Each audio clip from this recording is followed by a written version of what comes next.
in exploration of the examples given by the professor,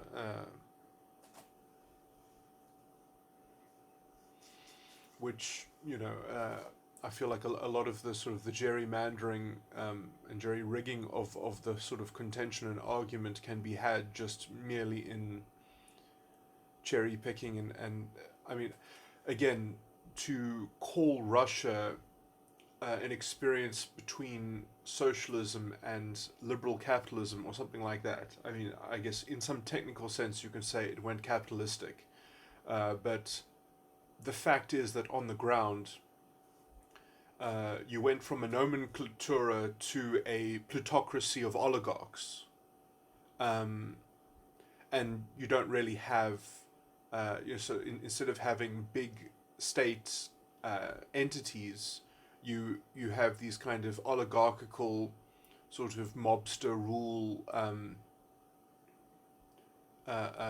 little feudal states within the so-called capitalist liberal economy. So uh, yeah, and still Russia has some growth. I don't have the numbers in front of me. I mean, I think it's anemic growth, but it still probably is greater than the 1% that they had during socialism. And the idea that they had better macroeconomic planning. I mean, in some sense, obviously they did industrialize at a pace, but their growth could never match that of the West. But obviously, the Marxist contention is that that growth, eventually, in maturing capitalism, um, implodes, and that is essentially what precipitates the end. Um, I mean, I really think that capitalism peacefully sort of overturns itself. The problem is even just maintaining capitalism in the face of essentially statist corruption and sort of infiltration into the actual sort of generative process in the capitalistic, which essentially is that the bourgeois as a class has, and this is to use class in a slightly broader sense than Marx uses it. Well, Marx calls it a revolutionary class, but it does so for reasons that pertain to it, but not by the definitional construct of how Marxism, the Marxist analysis, categorizes class. So it hasn't just proliferated the creation of wealth, um, but the so-called social life and cultural life that has been manufactured by the bourgeoisie are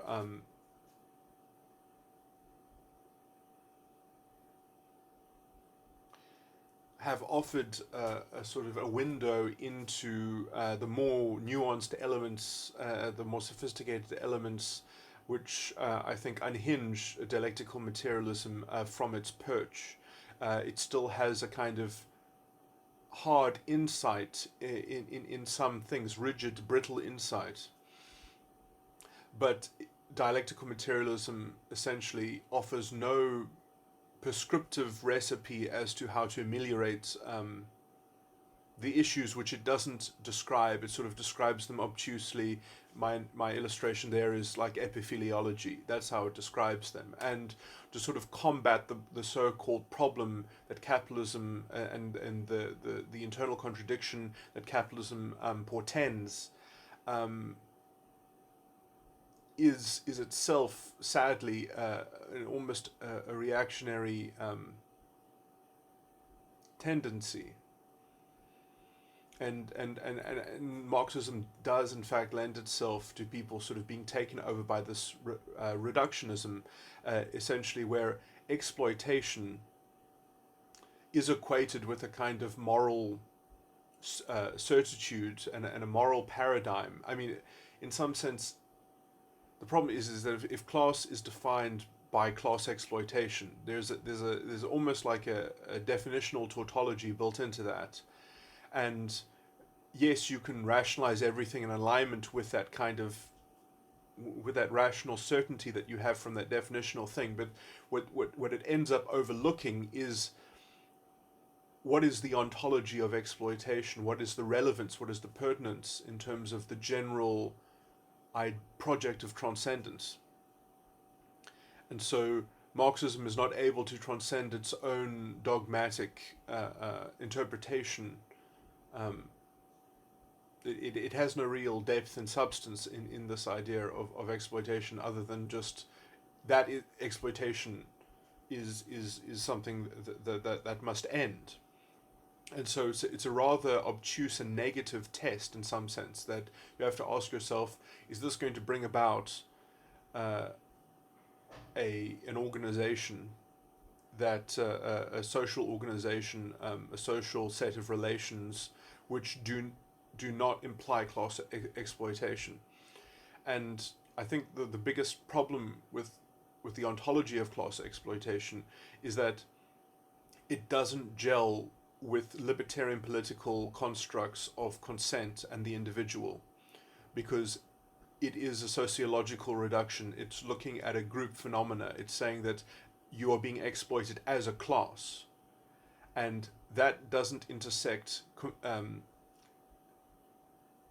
in terms of the individual. Like, the individual then is forced to define themselves as a kind of group entity in order to do this test to see if they have transcended the Marxist, the target, or the Marxist, and that is a somewhat as an arbitrary thing, because it's rationalized according to the sociological paradigm, but it is not ever humanized in a sense. And Kantian thought has the same problem, essentially, where like the categorical imperative is great and all, but as soon as you enshrine it in a kind of institution or institutional values, it actually sort of works against itself, because it forces a kind of, well, if you're not in league with this moral code of instantiated rules that are supposedly the representative and the enforcement of the categorical imperative, then you're, so sort of the categorical imperative sort of ends up overlooking itself on the immediate scale of the individual or the subjective, so you end up having this high value of, oh yes, we're trying to engineer the end of exploitation, we're trying to engineer the enshrinement and protection and security of the categorical imperative, and in so doing, you completely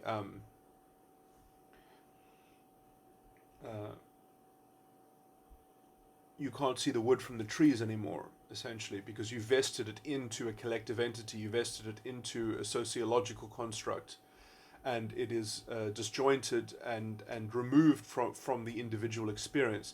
This is why also, I mean,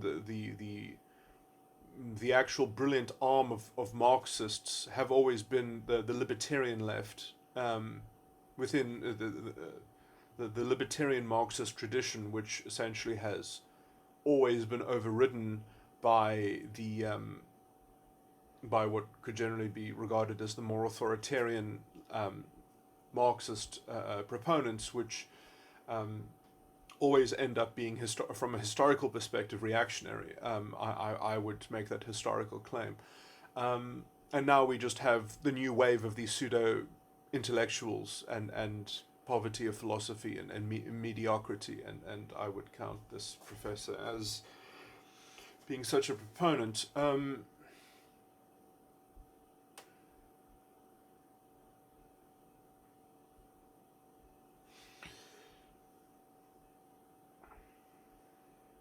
Yeah, so Marxism does have this fundamental problem, in that if you want to say that, I mean, and I think Marx does make the requisite amount of caveats and apologies about this, and he basically says, well, the Marxist hypothesis about if it's even capable of being transcended, if capitalism is even capable of being transcended, um, is by no means guaranteed, and there are cultural factors that can sort of, and religions and many things that can effectively, what's the word, arrest the development of class consciousness. And there are also ways in which, even if you do develop what he calls class consciousness, that it doesn't. I mean, I guess I do actually have a problem with class consciousness. Maybe I will have to, because it's not sophisticated enough. Because unless it's augmented with a kind of a broader libertarian political ethos and cultural value, I think you end up creating a coordinator class of exploitation, which is what has happened. I mean, we've never had a successful dictatorship of the proletarian, which, I mean, was always an artificial thing in the Leninist radical adaptation of Marxism.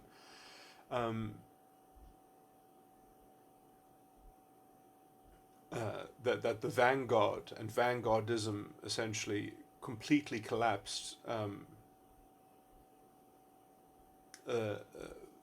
carrying forth the promise within because you see, like, class consciousness is not enough. It has to actually not be doing it for the sake of class consciousness. Like, class consciousness again is the negative project in some sense. It's like, well, this is what we're getting rid of, but what is displacing it? What are we doing it for? What is the reason we're doing it for? And that is something that Marxism effectively leaves as a blank space. It doesn't sort of fill that in. I mean, he gives some sort of poetry and things like that, but it's not part of the Marxist analysis. It's completely independent. And in fact, this is why he calls utopian communists stupid, and he hates them, because he doesn't want anything to do with them, because he's got the scientific socialism. But his scientific socialism, again, is based on the vilification of this exploitation, and this exploitation is actually not a moral evil.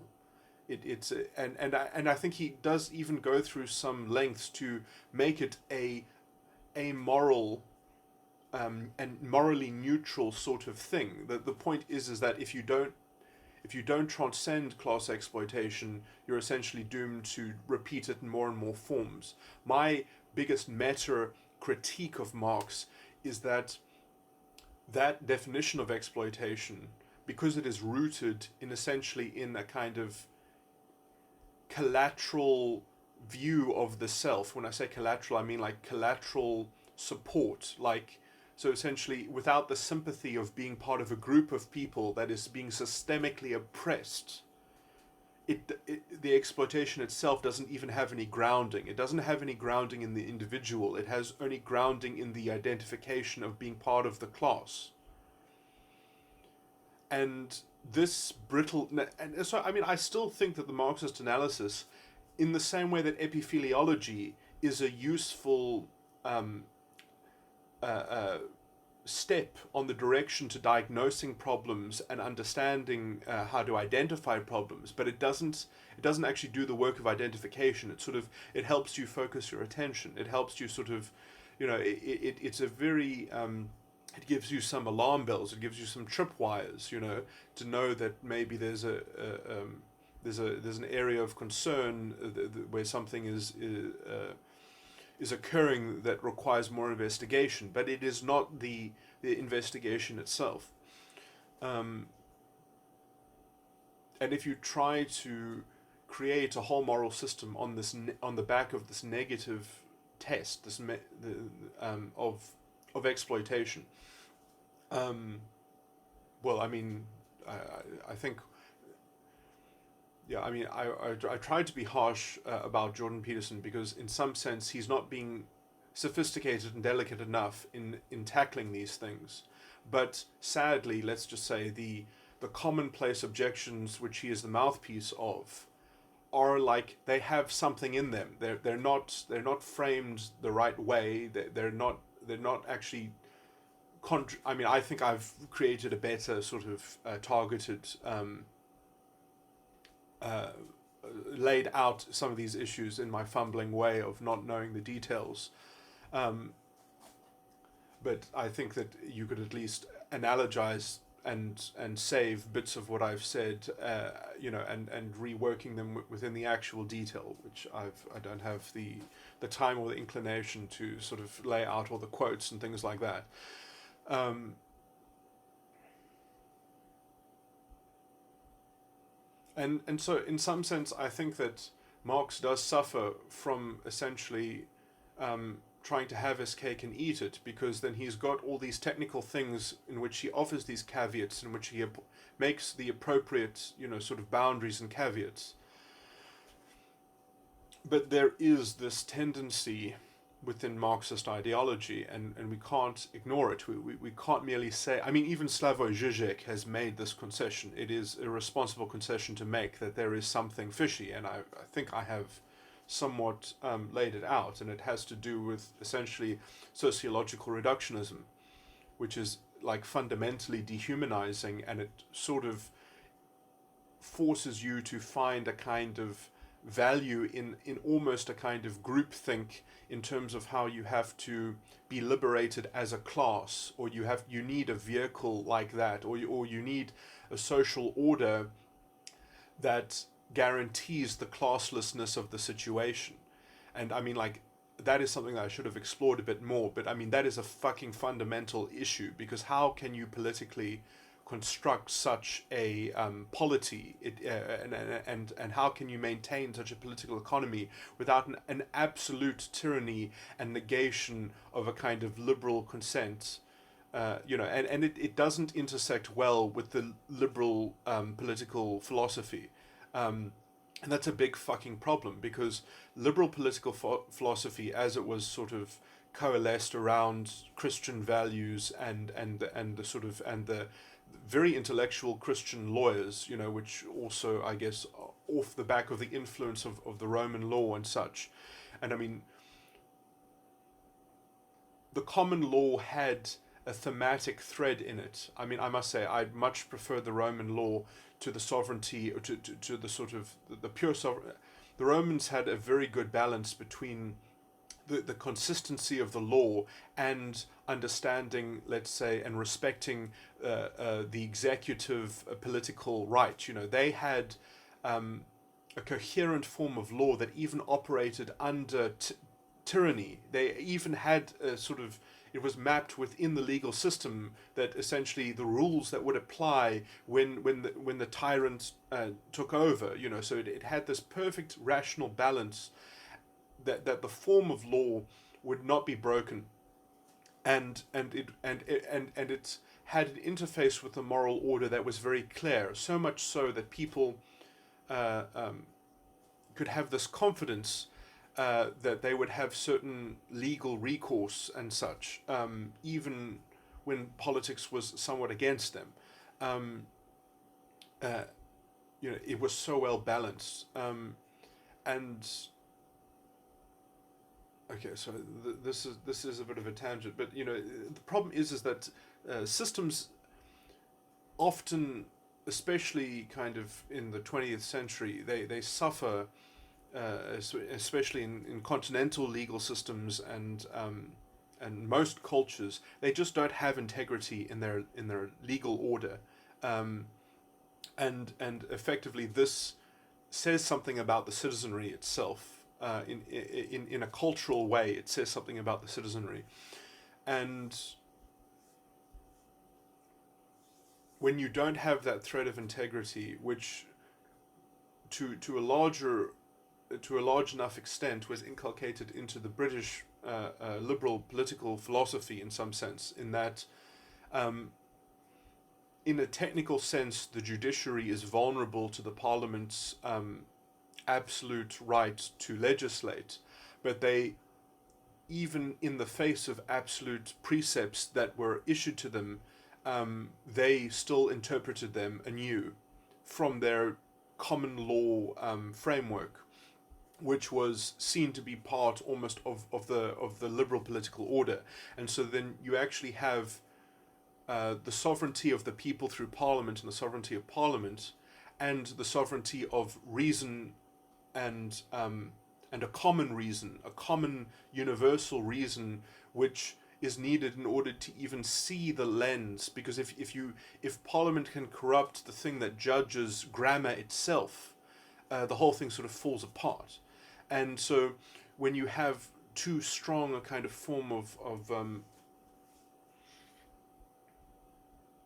sort of ad hoc values which cannot be coherently aligned, and you've got a sort of a very brittle form of kind of moral dogma. I mean, this is a long way of saying that, essentially, this does get you into all the things that Marx also did promote. So it is slightly scary that, you think that perhaps on some level he was not so brilliant, that he, it's just this sort of abject atheism, because atheism gets in the way of not being angry about exploitation. And exploitation is this sort of like moral certitude, but it's the problem. I mean, I wouldn't have a problem with making a moral system around exploitation. The problem is that it doesn't work in terms of the individual. Exploitation, ontologically, in the Marxist analysis, is inseparable from class. So in order to be exploited, essentially, you have to be exploited as a class. It doesn't have a proper ontological grounding. Or at least you have to be exploited by a class. So I guess as an individual you could say that, oh, I'm my own exploited class, but that I'm exploited by a class. So it's sort of... And I mean, that's... I mean, if your whole sort of like paradigm of thought requires such an arbitrary intellectual move, I mean, like, what the fuck are you doing? I mean, I understand that that seems like an abstract, stupid little concern to have. But if your whole sort of mind rests on needing to generalize in order to actually have a workable, actionable sort of mental framework of moral judgment, I mean, like, where are you? I mean, this is, this gets into perhaps some of the spiritual language. We are legion. We are the ones in need of a demon, and demonstrations that vindicate our outlook.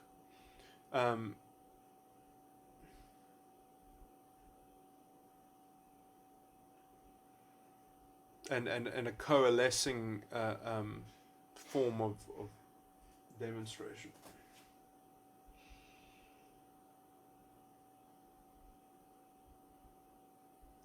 Essentially, you don't have principles that carry with them enough integral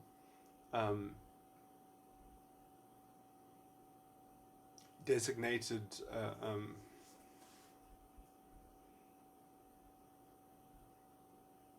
efficacy to sustain your own house. And so essentially, I mean, these forms of culture are so weak because they do have to be in a constant form of civil war, essentially. The revolution never ends. They have to be on the lookout for the appearances of these demonstrable evils, because the evil itself doesn't have a proper principled basis.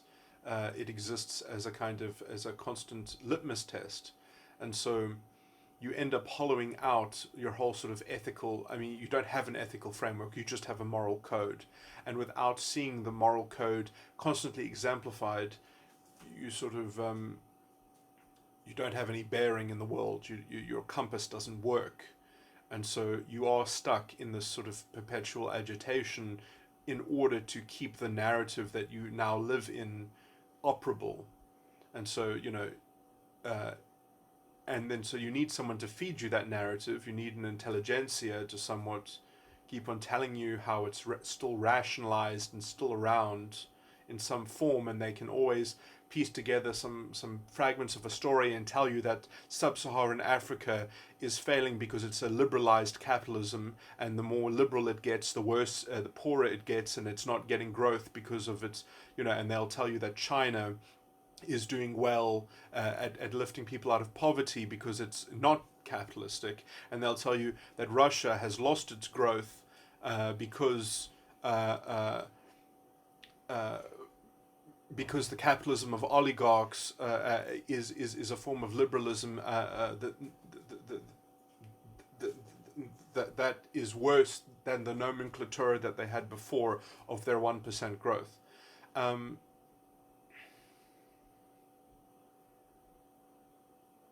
Sorry, the 1% growth from the nomenclature is better. Sorry, excuse me. I guess I'm trying to be sort of sardonic or whatever, but and you can always stack up.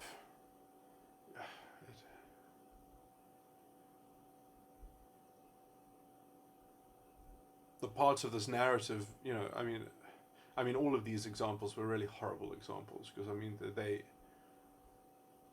at the very worst, they're all mixed, and they need a detailed interrogation. And if you actually have a detailed interrogation, you say, well, actually, between these years and this year, has it become a more liberal capitalist economy, or has it become a less liberal capitalist economy? And where has the growth gone? How has the growth changed?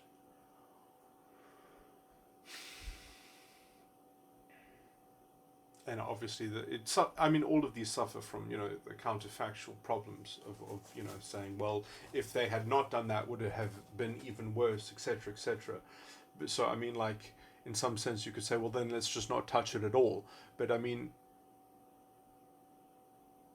I guess if you live in an echo chamber, then it's true that sub-Saharan Africa has gotten poorer because of capitalism. I guess if that's the kind of abject sort of table thumping.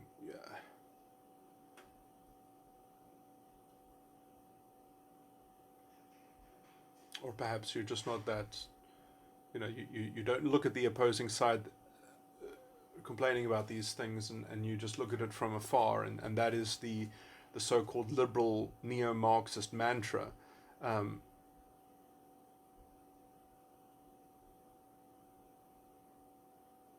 That you can always just offload the failure of your ideology onto your enemy because they're not acquiescing radically enough to your ideological complaints.